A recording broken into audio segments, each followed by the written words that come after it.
بھی ریسنٹلی جو ہے ناؤز باللہ قرآن پاک کی بے حرمتی کی گئی ہے، مگر کیا ہمارا مذہب یا کسی بھی مذہب کا لے لیں تو کیا کوئی بھی مذہب اجازت دیتا ہے کہ اگر آپ کے کسی مقدس کتاب کی یا آپ کی عبادت گاہ کی بے حرمتی کی جائے تو آپ بھی ریٹرن میں وہی کام کریں؟ نہیں، یقینی طور پہ ایسا نہیں ہے، مگر آپ عوام کو یہ باتیں نہیں سمجھا سکتے. یہ ٹیکنیکل باتیں ہیں جو ان افراد کو سمجھ آ سکتی ہیں جو اس لیول پر ہوں، مطلب جو قانون دان ہیں وہ سمجھتے ہوں گے کیا معاملہ ہے، جو مذہب کو جانتے ہیں، جو علماء حضرات ہیں وہ جانتے ہوں گے. لیکن سم ٹائمز یہ ہوتا ہے کہ دشمن کو اس کی زبان میں جواب دینا ضروری ہو جاتا ہے. مثال کے طور پہ غازی علم دین شہید کی ہم بات کر لیتے ہیں. وہ راجپال ناشر نے جو کتاب پرنٹ کی تھی،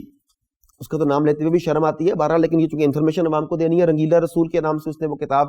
شائع کی تھی. اب اس کتاب شائع کرنے کے جواب میں اسے قتل کرنا شاید قانون کے اور آئین کے مطابق نہیں تھا،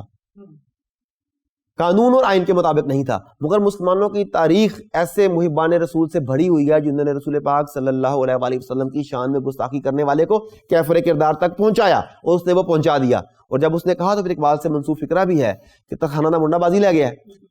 تو یہ انجام پہنچایا. اب جب انہوں نے قرآن پاک کی بے حرمتی کی اور لوگوں کو نظر آیا کہ اگر ہم نے اس کا سد باب اس وقت انہی کی زبان میں نہ کیا تو شاید یہ سلسلہ بڑھتا جائے، تو وہ موب ہے، وہ عوام ہے، وہ ماسز ہیں، انہیں آپ سمجھا نہیں سکتے اس وقت.